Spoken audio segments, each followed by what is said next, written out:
오늘 이 시간 창조주를 알면 두려움이 사라진다. 창조주를 알면 두려움이 사라진다.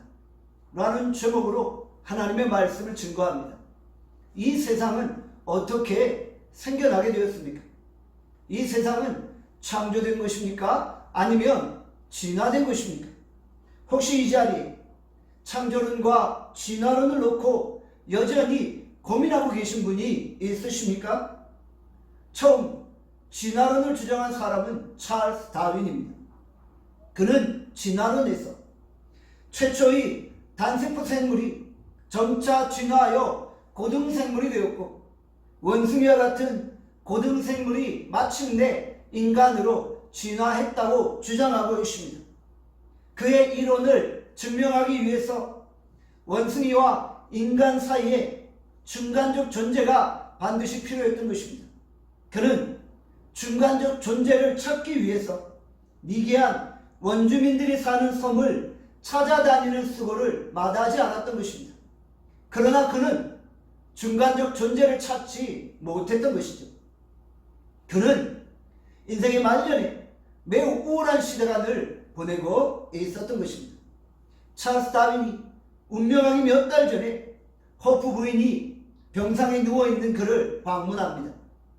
허프 부인이 다윈에게 묻습니다.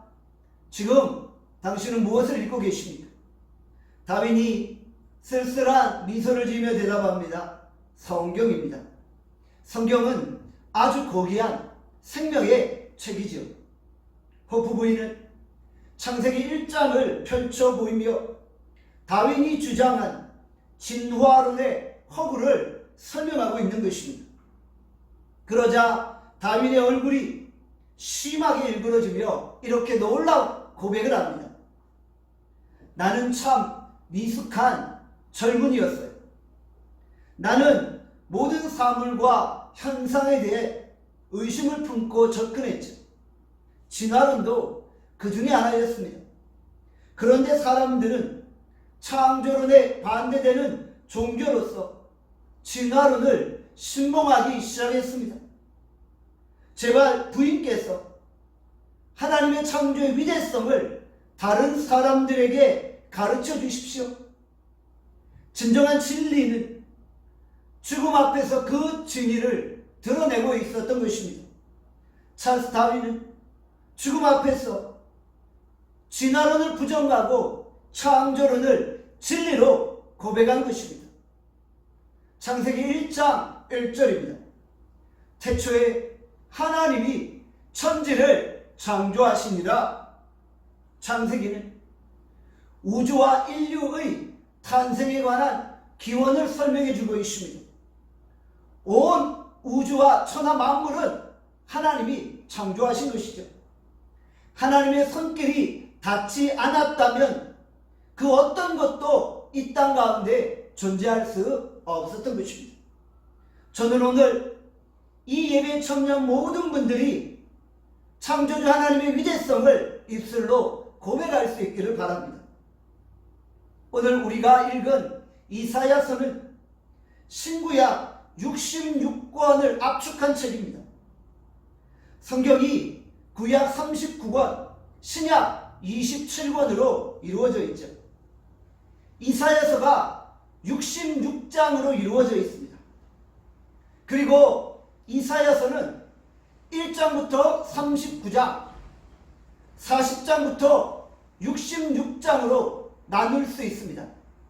이사야 1장부터 39장은 구약의 율법적인 내용을 설명해 주고 있고, 이사야 40장부터 66장은 신약의 복음적인 내용을 설명해 주고 있는 것입니다.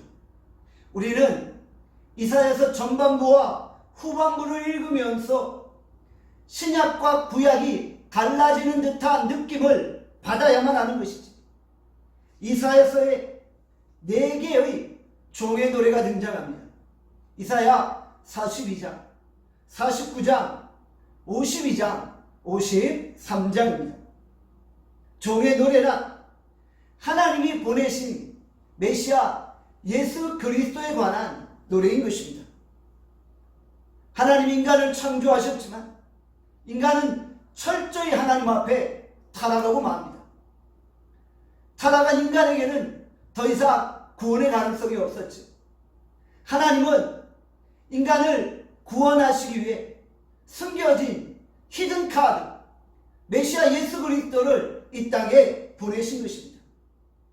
하나님이 이 땅을 구원하시기 위해 사용하시는 종, 바로 예수 그리스도에 관한 노래가 오늘 본문인 것입니다. 오늘 본문은 이사야서에 나오는 4개의 종의 노래 중에 첫 번째 노래인 것입니다. 이사야서 42장의 내용은 온 인류를 구원하시는 예수 그리스도의 모습들을 우리에게 묘사해주고 있는 것이죠. 우리가 종의 노래, 메시아의 노래를 부르며 가슴이 뛰는 것을 경험해야 합니다.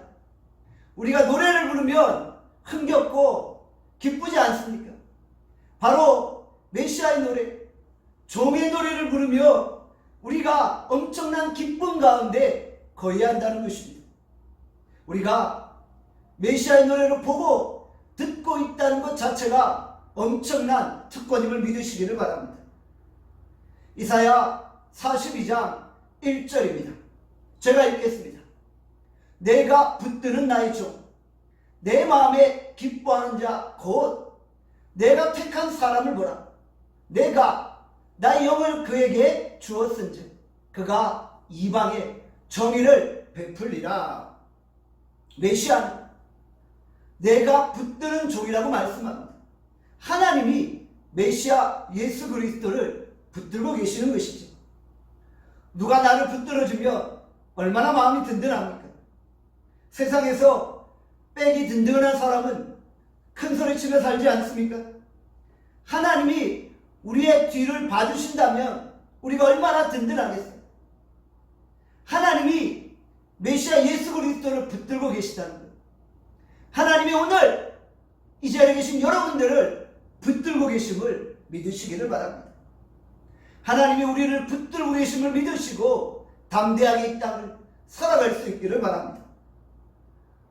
또한 메시아는 내 마음에 기뻐하는 자다 라고 말씀하고 있죠. 하나님이 예수 그리스도를 기뻐하고 계십니다.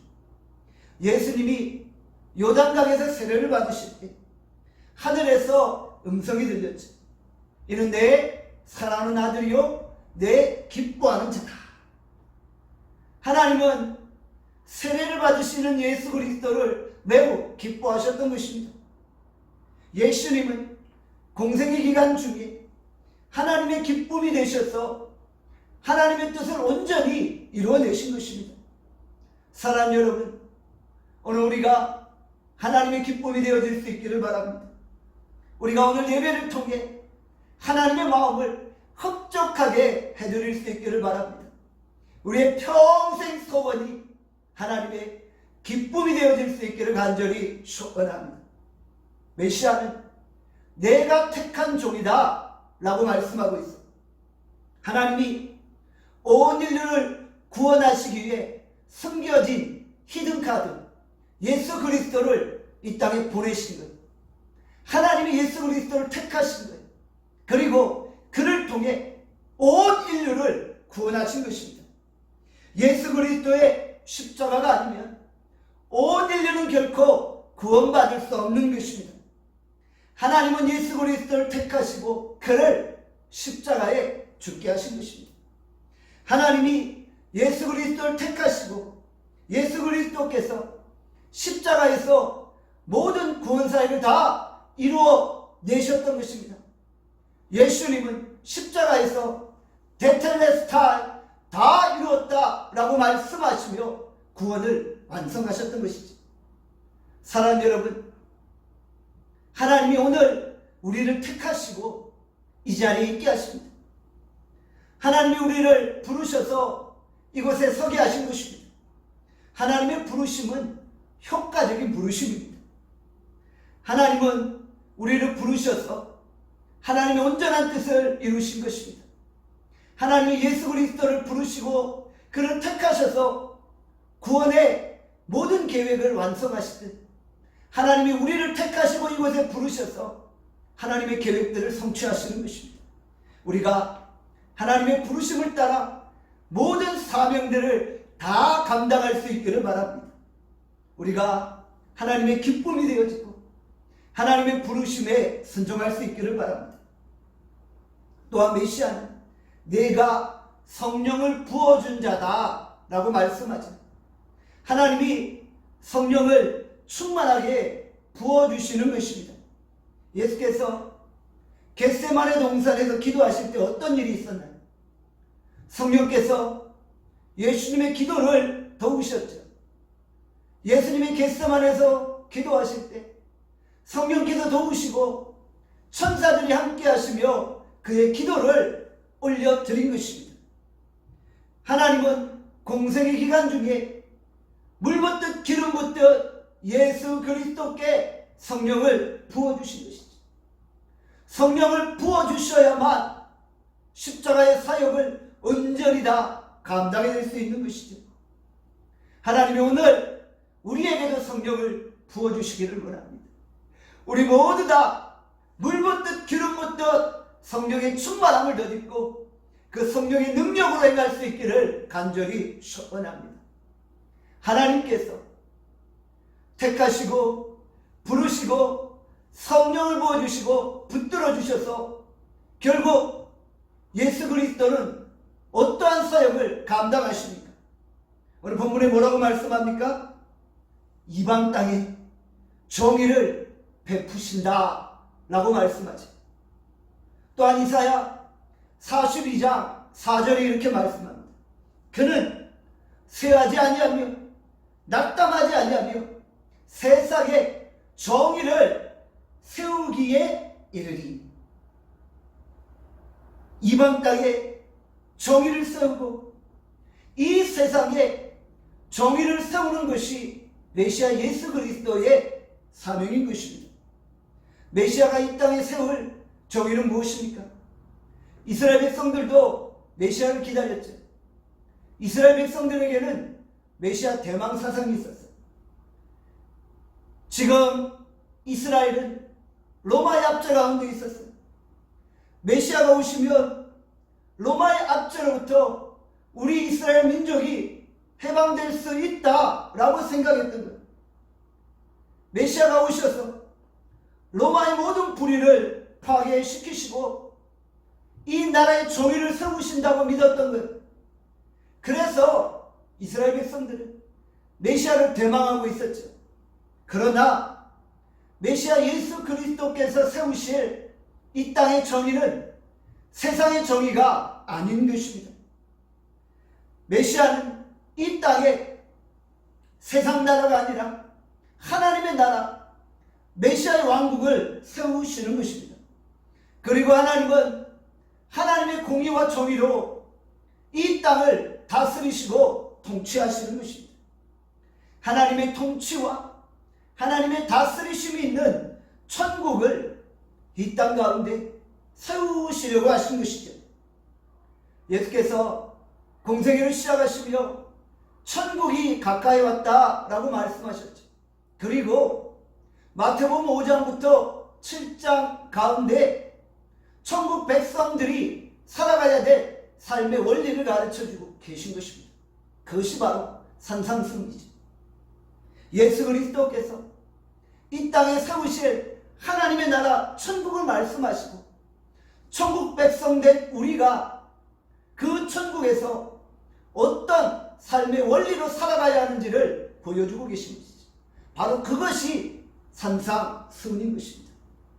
하나님은 예수 그리스도를 통해 이 땅에 메시아 왕국 하나님의 나라를 세우시고 정의를 성취하시려고 하셨던 것입니다. 우리가 종의 노래를 통해 예수 그리스도를 정확히 이해해야만 하는 것이죠. 자, 그렇다면 예수 그리스도를 보내신 하나님은 누구십니까? 우리가 하나님이 누구신지도 정확하게 알아야겠죠. 오늘 본문 이사야 42장 5절입니다. 이사야 42장 5절 제가 읽겠습니다. 하늘을 창조하여 펴시고 땅과 그 서산을 내시며 땅 위의 백성에게 호흡을 주시며 땅에 행하는 자에게 영을 주시는 하나님 여호와께서 이같이 말씀하시되, 하나님은 하늘을 창조하신 창조주이십니다. 우리가 서두에서 살펴보았죠. 하나님은 온 우주와 온 인류를 창조하신 창조주이십니다. 하나님은 땅에 서산도 내신 분입니다. 하나님은 땅과 그 땅의 모든 소산을 내신 분이신 것입니다. 지금 우리가 소유하고 있는 것들, 지금 우리가 누리는 것들, 그것은 내 노력으로 되어진 것이 아니라 모두 하나님이 주신 것입니다. 하나님은 땅의 소산을 내신 분입니다. 오늘 우리가 내가 소유한 것에 대해 하나님께 감사할 수 있어야 됩니다. 하나님이 주셨기에 우리가 취할 수 있는 것입니다. 또한 하나님은 우리에게 호흡을 주신 것입니다. 하나님은 우리에게 호흡을 주시고 우리의 생명을 연장시키시는 것이죠. 인간은 호흡이 끝나면 결국 죽게 되어지는 것이죠. 호흡이 사라지면 육덩어리에 불과한 것이죠. 하나님이 우리의 호흡을 걷어가시는 그날 우리가 천국에 입성합니다. 하나님이 우리에게 호흡을 주시고 하나님이 우리에게 호흡을 연장시키셨기에 오늘 우리가 이렇게 예배드리는 것입니다. 원래 우리가 호흡이 닿는 그날까지 하나님을 찬양합니다.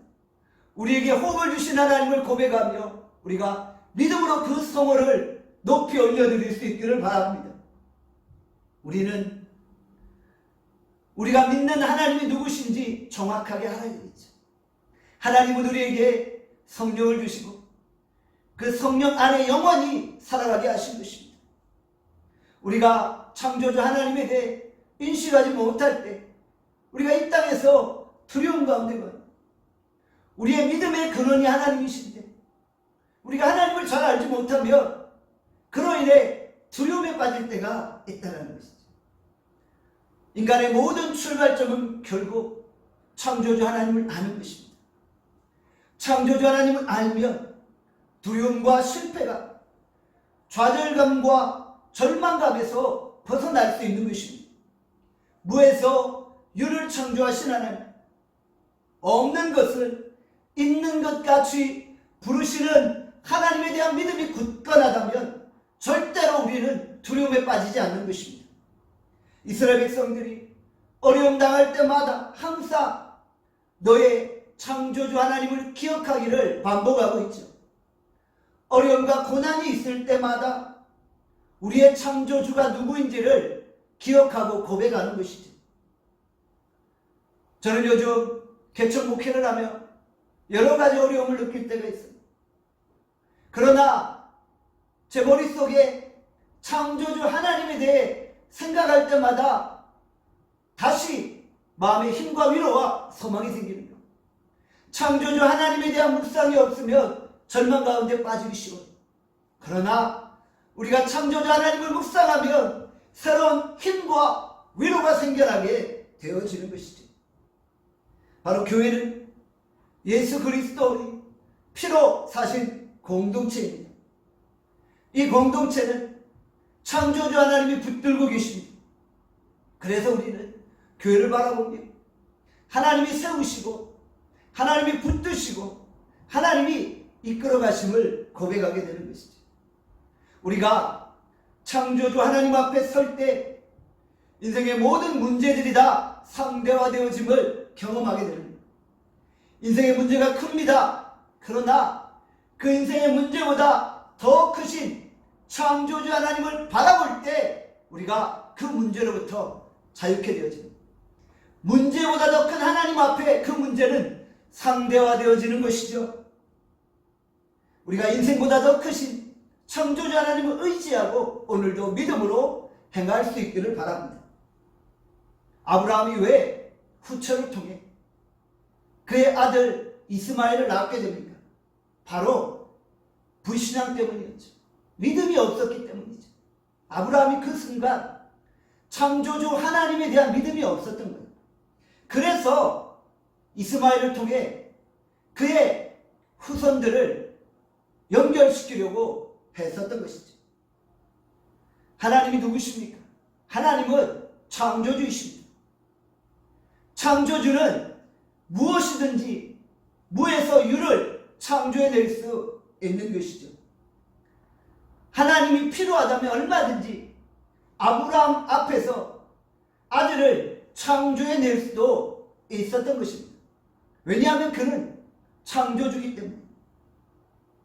창조주 하나님을 진정으로 믿었다면 이스마엘을 낳지 않고 하나님의 약속을 기다렸을 것입니다. 그런데 아브라함에게 그런 믿음이 부족했던 것이죠. 창세기 15장 5절에 말씀합니다. 그를 이끌고 밖으로 나가 이루시되 하늘을 우러러 뭇 별을 셀 수 있나 보라. 또 그에게 이루시되 내 자손이 이와 같으리라. 하나님이 아브라함에게 하늘을 보고 뭇별을 바라보라 말씀하십니다. 무슨 의미입니까? 원래 하늘에는 아무것도 없었죠. 원래 하늘에는 별도 없었습니다. 그런데 창조주 하나님이 넷째 날 해와 달과 별을 창조하신 것입니다. 하나도 없던 별을 창조하신 하나님, 무에서 하늘을 창조하신 하나님, 그분이 지금 아브라함에게 약속의 자녀를 주겠다고 말씀하신 것입니다. 창조주 하나님이 해, 달, 별을 창조해내셨다면 얼마든지 인간도 창조하실 수 있는 거예요. 실제로 하나님이 아담과 하와를 창조하셨잖아요. 아브라함이 지금 믿음이 없었을 뿐이지 하나님이 원하시면 얼마든지 아브라함의 자녀를 창조하실 수 있는 것입니다. 창조주 하나님께 능치 못한 일이 있습니까? 하나님이 뭘 못하시겠습니까? 아브라함이 창조주 하나님을 믿었다면 이스마엘을 낳지 않았을 것이죠. 그래서 하나님은 밖으로 나가 하늘의 뭇별을 바라보라고 하신 것입니다. 창조주 하나님을 바라보고 다시 한번 믿음을 가지라고 말씀하시는 것입니다. 하나님이 오늘 우리에게도 말씀하십니다. 내가 너의 자녀들의 문제를 해결하지 못하느냐? 내가 너의 사업자의 문제도 해결하지 못하느냐? 왜 우리가 인생에서 낙심과 절망에 빠져 있습니까? 마치 하나님이 하지 못하시는 것처럼 절망할 때가 있지 않습니까? 우리 창조주 하나님 오늘도 우리 가운데 크고 놀라운 일을 행하십니다. 얼마든지 하나님은 우리 가운데 능력으로 역사하실 수 있는 것입니다. 오늘 우리가 창조주 하나님을 바라봅시다. 그리고 모든 절망에서 벗어납시다. 키엘 케노르는 절망은 죽음에 이르는 병이다 라고 말했습니다. 절망은 우리의 소망을 다 잃어버리게 만듭니다. 절망은 우리의 심장을 떨어지게 만들어버립니다. 절망은 우리를 죽음으로 몰아가는 것입니다. 절망은 우리를 죽음으로 인도하는 무서운 마음의 병인 것입니다. 마음이 무너져서 마음이 약해지면 면역력도 떨어지고 몸에 병이 생겨나는 것입니다. 암이 문제지만 더 큰 문제는 암에 대한 두려움과 낙심으로 인해 죽어가는 것이죠. 우리에게는 낙심하지 않는 은혜가 필요합니다. 우리 인생에 아무런 해결책이 보이지 않습니까? 마음이 답답하고 눈물이 쏟아집니까? 갈 길이 보이지 않습니까? 도저히 창피해서 견딜 수가 없습니까? 가슴이 턱 막히는 것 같습니까? 이럴 때 우리 하늘의 별을 창조하신 하나님을 바라봅시다. 하나님께서 아브라함에게 찾아오신 것처럼 우리에게도 찾아오십니다. 하나님이 우리에게 찾아오셔서 창조주 하나님이 역사하실 것이라 말씀하시는 것입니다. 오늘 우리가 창조주 하나님을 바라보며 두려움에서 자유케 되어지기를 간절히 소원합니다. 오늘 예배 시간은 어떤 시간입니까? 각자 무거운 짐을 지고 이 자리에 앉아 계시죠. 이 시간 창조주 하나님께 인생의 모든 무거운 짐들을 다 내려놓읍시다. 창조주 하나님께 무거운 짐을 다 맡깁시다. 예배 시간은 인생의 짐을 내려놓는 시간입니다. 가정과 자녀들을 생각하면 머리가 터질 것 같죠. 직장과 학교를 생각하면 머리가 지근지근 아파오죠. 무슨 일을 해도 잘 안 될 것 같죠. 결혼 문제만 생각하면 두통이 심해집니까? 그러나 오늘 이 예배 자리에서 인생의 모든 문제를 하나님께 맡기고 엎드리기를 바랍니다. 우리가 할 수 있는 최선의 노력을 다하고 그리고 나머지는 창조주 하나님께 맡깁니다. 창조주 하나님이 오늘도 우리와 함께 하십니다. 우리 인생을 붙들고 계시는 것입니다. 주께서 우리 인생을 이끌고 가시고 해결해 주심을 믿으시고 초월적인 마음으로 살아가는 것입니다. 초월이란 무엇입니까? 하나님의 눈으로 세상의 모든 것을 바라보는 것입니다. 많은 사람들이 자꾸 문제만 묵상합니다. 문제만 묵상하면 어떻게 돼요? 더 절망 가운데 빠지게 되죠. 문제를 바라보니까 집 밖으로 나올 수 없는 거예요. 방 안에 틀어박혀 골똘히 문제만 생각하는 거예요. 문제만 생각하니까 더 절망스럽고 더 낙담되어지는 거예요. 혼자 문제만 묵상한다고 해결되는 것이 없습니다. 원래 인생은 그런 것이에요. 모든 것이 다 해결되어야만 밖으로 나오는 것이 아닙니다. 모든 것이 다 해결되고 나가겠다고 생각하는 자는 완벽주의자들이에요. 그 완벽주의자들은 거의 우울증에 걸릴 확률이 높습니다.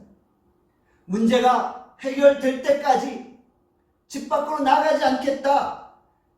여러분들이 이렇게 생각하지 않기를 바랍니다. 인생은 원래 그런 거야. 인생은 원래 다 해결되지 않은 채 살아가는 거야. 이런 생각을 가지십시오. 그리고 인생의 문제를 다 주께 맡기고 믿음으로 행할 수 있기를 바랍니다. 우리가 믿음의 눈으로 하나님을 바라보고 초월의 은혜를 가지고 이 땅을 살아갈 수 있기를 바랍니다. 시편 121편 1절에서 2절에 말씀합니다. 제가 읽도록 하겠습니다. 내가 산을 향하여 눈을 들리라.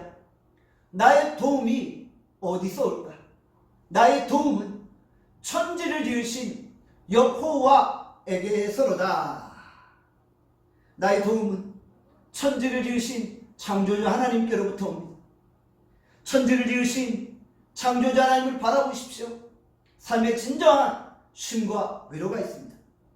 창조주 하나님을 바라보면 다시 서생케 되어집니다. 다시 살아나게 됩니다. 우리 모두 창조주 하나님을 바라봄으로 서생케 되어지는 능력의 종들이 될 수 있기를 바랍니다.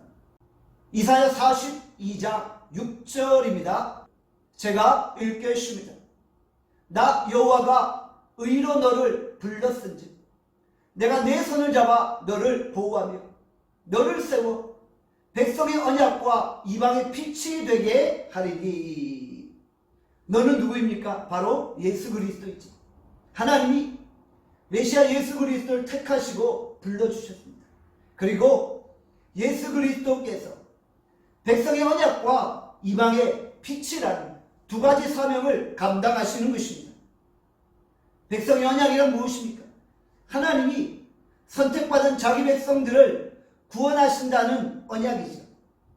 선택받은 언약의 백성 이스라엘은 예수 그리스도로 말미암아 구원받게 되어지는 것이죠. 바로 이스라엘은 예수 그리스도의 모형인 성막을 통해 그 모든 절기를 통해 죄의 용서함을 받고 구원받게 되어지는 것이죠. 결국 예수 그리스도로 말미암아 이스라엘 백성들은 구원함을 얻게 되어지는 것이죠. 그리고 또한 예수 그리스도는 이방의 빛이 되신 것입니다. 예수 그리스도께서 언약 밖에 있는 이방인들에 관한 구원을 이루어 내신 것이죠. 예수님은 어떤 분이십니까? 에베소서 2장 12절에서 13절입니다. 제가 읽도록 하겠습니다. 그때 너희는 그리스도 밖에 있었고 이스라엘 나라 밖에 사람이라. 약속의 언약들에 대하여는 외인이요 세상에서 소망이 없고 하나님도 없는 자이더니 이제는 전에 멀리 있던 너희가 그리스도 예수 안에서 그리스도의 피로 가까워졌느니라. 우리는 원래 이방인으로 그리스도 밖에 있던 자들입니다. 우리는 약속의 언약에 관해서 외인이었죠. 우리에게는 세상에 소망도 없고 희망도 없었습니다. 그러나 우리가 예수 그리스도의 피로 말미암아 구원함을 얻게 된 것이죠. 우리가 예수 그리스도의 피로 말미암아 하나님과 가까워지고 삶의 소망을 가지고 이 땅을 살아가게 되는 것입니다. 이제 하나님과 우리의 사이에 모든 막힌 담은 허물어졌습니다.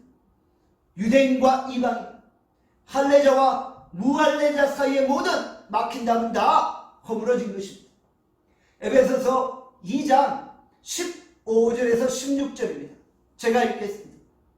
법조문으로 된 계명의 율법을 폐하셨으니 이는 이 둘로 자기 안에서 한 새 사람을 지어 화평하게 하시고 또 십자가로 이 둘을 한 몸으로 하나님과 화목하게 하려 하십니다.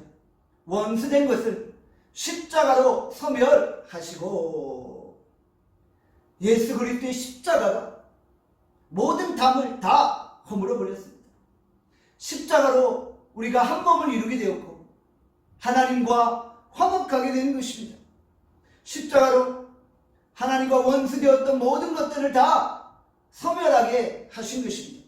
이제 예수 그리스도 안에서 우리는 서로 하나 된 교회를 이루는 것이죠. 이것이 바로 교회의 비밀이고 교회의 신비인 것입니다. 이사야 42장 7절입니다. 내가 눈먼 자들의 눈을 밝히며 갇힌 자를 감옥에서 이끌어내며 흑암에 앉은 자를 감방에서 나오게 하리라. 눈먼 자는 시각적인 한계의 제약을 받게 되어지지. 갇힌 자는 공간적인 한계의 제약을 받게 되어지지. 흑암에 앉은 자는 영적인 한계의 제약을 받게 되어집니다. 그런데 예수 그리스도께서 어떤 사역을 이루어내셨습니까? 눈먼 자의 눈을 뜨게 하신 것입니다. 갇힌 자의 결박을 끊으신 것입니다. 흑암에 앉은 자에게 빛을 주시고 그들을 어둠으로부터 해방시켜 주신 것입니다. 바로 이것이 메시아의 사역입니다. 하나님은 예수 그리스도를 이 땅에 보내시고 우리를 모든 죄로부터 해방시키시고 자유케 하신 것입니다. 우리가 예수 그리스도 안에서 우리가 가진 모든 시각적이고 공간적이고 영적인 한계와 제약들을 다 뛰어넘게 되어지는 것입니다. 우리가 모든 갇혀있던 것들로부터 이제는 자유케 되어지고 해방되어지는 것입니다. 예수 그리스도가 우리에게 다가오심으로 모든 한계를 뛰어넘게 하시고 모든 제약들을 뛰어넘게 하신 것입니다. 예수님은 한계를 뛰어넘는 분이십니다.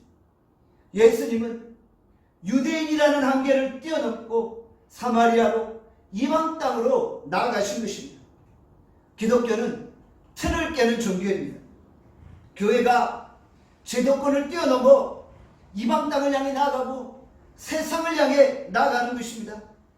교회 안에 예수의 영이 역사하지 않으면 교회가 자꾸 담을 치고 울타리를 크게 치게 되는 것입니다. 교회 안에 성령이 역사하지 않으면 교회가 자기끼리 예배드리려고 하고 세상으로 나아가려고 하지 않는 것입니다.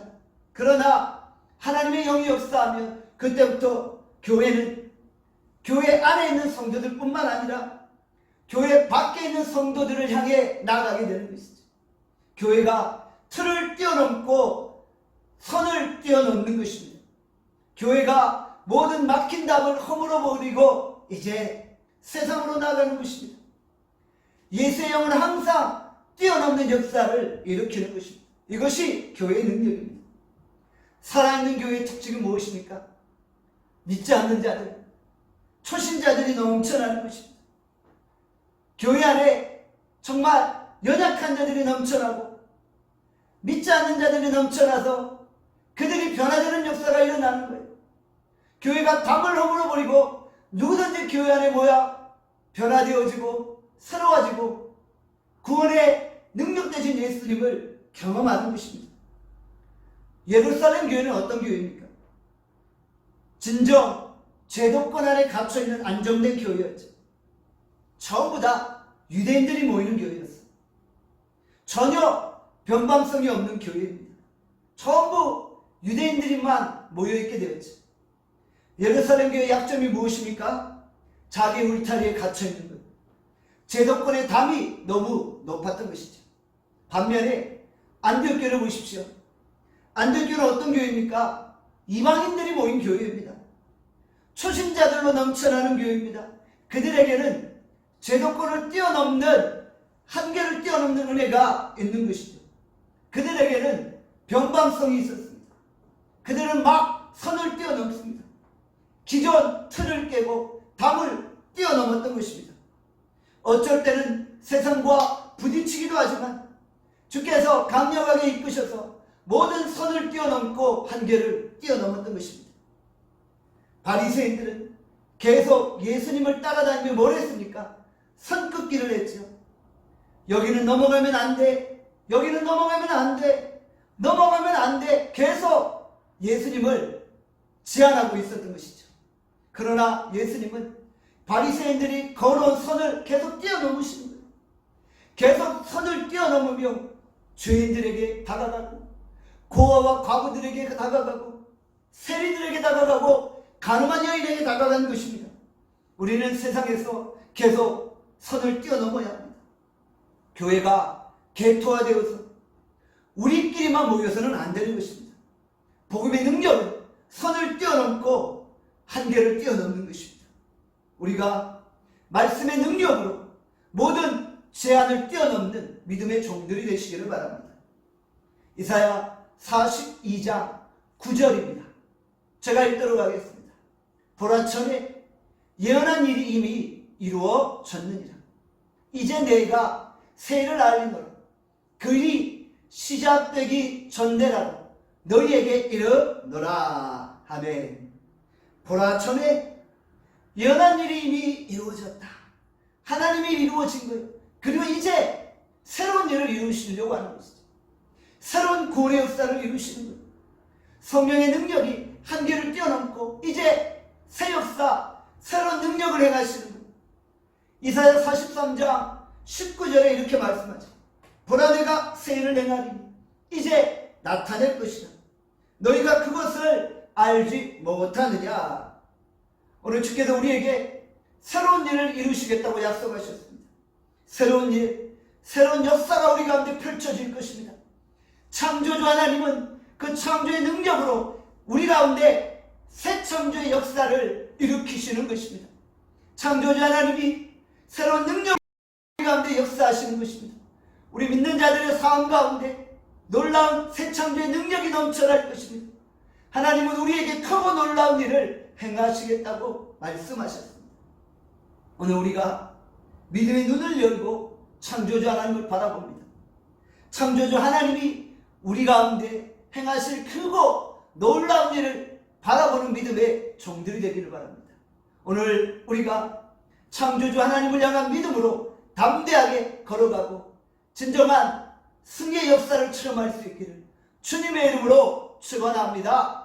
기도하겠습니다. 하나님 아버지, 우리가 진정 메시아 예수 그리스도를 대망합니다. 그분이 우리 가운데 행하셨던 크고 놀라운 일을 기억합니다. 이제 우리가 모든 한계를 뛰어넘고 담을 뛰어넘게 하여 주시고 우리가 창조주 하나님을 바라봅니다. 창조주 하나님을 바라보면 모든 두려움에서 자유케 되어집니다. 이제 우리가 믿음의 눈을 열고 초월적인 은혜로 걸어가게 하여 주시오. 하나님 우리에게 창조의 능력을 회복시키시고 우리에게 크고 놀라운 일을 행하여 주시기를 원합니다. 오늘 우리가 이 땅을 사는 동안 창조자 하나님을 간증하는 간증의 주인공들이 되게 하여 주시기를 간절히 소원하고 예수 그리스도의 이름으로 기도합니다. 아멘.